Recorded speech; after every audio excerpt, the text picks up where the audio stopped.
Hey, before I get started on coffee time, just a quick reminder that these are going to be up on IGTV and YouTube, so you don't have to watch them in my stories.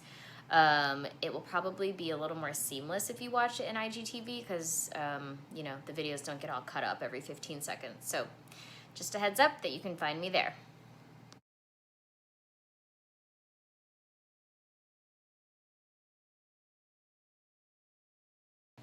Hey, welcome to Coffee Time. So, I guess my first thought is it's a nursery, so embrace the fact that artwork will be a little kiddish at first. You could choose nicer frames, so maybe, rather than just kind of like the cheaper plasticky or like composite frames, get nice wood frames like white oak or brass or whatever matches your nursery style. And then just change out the artwork as the baby gets older.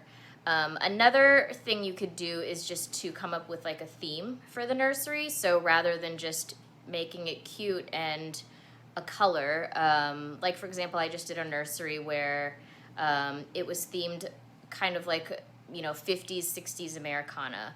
So it was styled with like vintage airplanes, like hanging from mobiles from the ceiling, and old baseballs and pennants and that kind of stuff.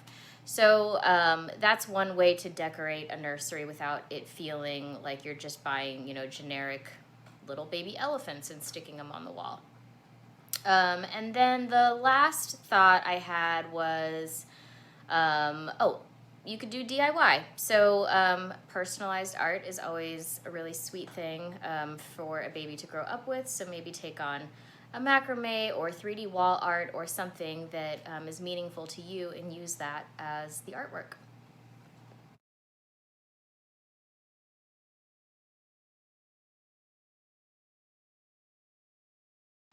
So the key to this room is really just finishing it off. So I have several ideas.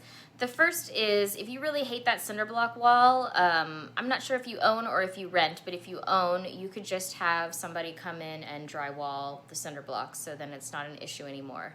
Another thing you could look into is textured paint. So like there's a brand, Portola Paints. I think there's other brands out there as well, but they make textured, just like behind me. So this is a lime wash texture.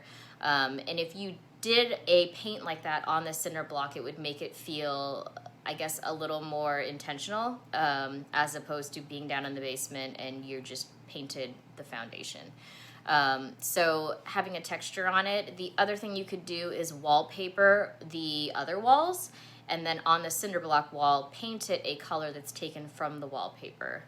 And then, finishes and decor will really go a long way. So accent pillows, a throw on the bed, things that will add color and pattern. You could put an area rug underneath of the bed, again, to bring in a little bit more color. And then artwork, definitely I saw some artwork sitting on the floor, so just pop that up on the walls. And your window treatment, just kind of depending on what you do with your walls, you could keep it white if that becomes kind of an accent color. Or if you keep your walls a lighter color, then I would say change that out and do a solid or a patterned color fabric for your shade.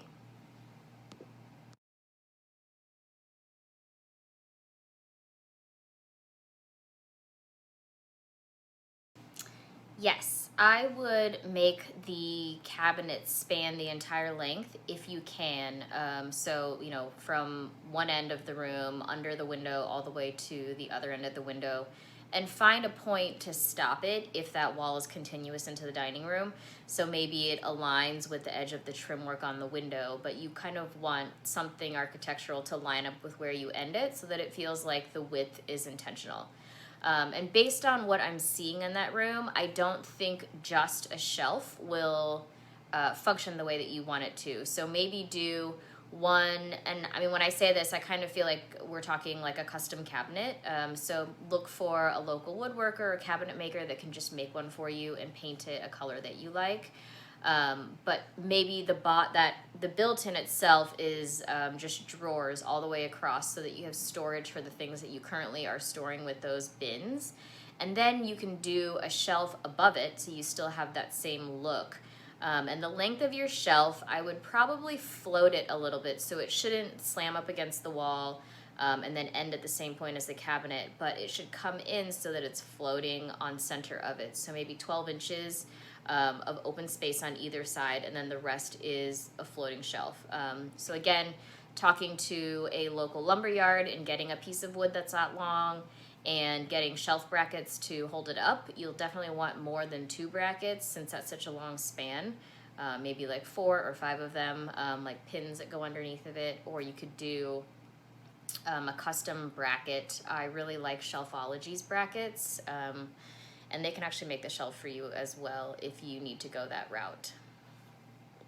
All right, that's it for coffee time. Thanks so much for tuning in. Feel free to send in questions anytime this coming week. You don't have to wait until I ask on Saturday, and I'll just compile all the questions and answer what I can next Sunday. Thanks. Have a good week.